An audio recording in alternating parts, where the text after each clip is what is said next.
আমার আলাদা করে কিছু বলার নেই। আমাদের সম্পাদক বলেছেন, আমাদের অনেকের আমি একটাই কথা বলছি, রাহুলের চলে যাওয়াটা তো খুব স্বাভাবিক নয় এবং এমনভাবে একটা দুর্ঘটনা ঘটেছে। আমাদের প্রথম দুদিন সময় লেগেছে, নানান রকম প্রশ্ন করেছেন অনেকে এবং আজকে দাঁড়িয়ে যেটা আমরা বললাম সেটা একটা করতে, সেটাকে পুরোটা প্ল্যান করতে, সেটাকে জায়গায় আনতে আইন একটা এমনই জিনিস, তার নানান দিকে অনেকগুলো বাধা আছে, সেরকম মানুষদের সঙ্গে বসা এবং আমরা এটাই করেছিলাম যেটা আর্টিস্ট ফোরাম সবসময় করে থাকেন, যে একটি চিঠি সেটা অবশ্যই আমরা পাঠিয়েছিলাম 1 এপ্রিল এবং আমরা আশা করেছিলাম যে একটা মোটামুটি উত্তর পাবো, যেটা একটু স্যাটিসফ্যাক্টরি উত্তরটা পাইনি, যে কারণে যেটা শান্তি বললেন একটু আগে, কালকে আমরা একটা এফআইআর ফাইল করবো এবং সেটার টাইমটা এক্স্যাক্টলি আমরা বলতে পারছি না, হয়তো দুপুরবেলার দিকে, সেটা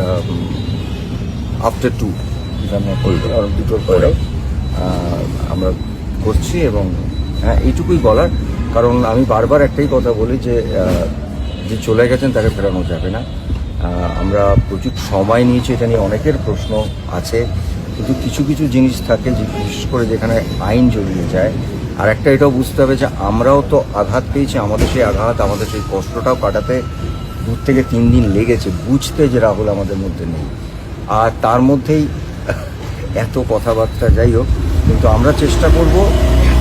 যে আসল ঘটনাটা জানতে, আমরা আপ্রাণ চেষ্টা করব এবং তার জন্যে আমাদের পুরো আর্টিস্ট ফোরামের টিম সব এখানে যারা দাঁড়িয়ে আছেন তারা বুঝতেই পারছেন সারা দিন কাজ করেছে, কিন্তু এইটার পেছনে যে মানে আমরা যেটাকে ব্যাকস্টেজে কী হয় বলি, সেখানে যে কত মানুষের কত পরিশ্রম চলছে, অক্লান্ত পরিশ্রম চলছে, সেটা সবসময় ভিডিওতে বা সোশ্যাল মিডিয়াতে হয়তো নাও বলা যেতে পারে। আমার একটাই অনুরোধ, যারা যারা রাহুলকে ভালোবাসেন তারা একটা জিনিস চান, যে ওর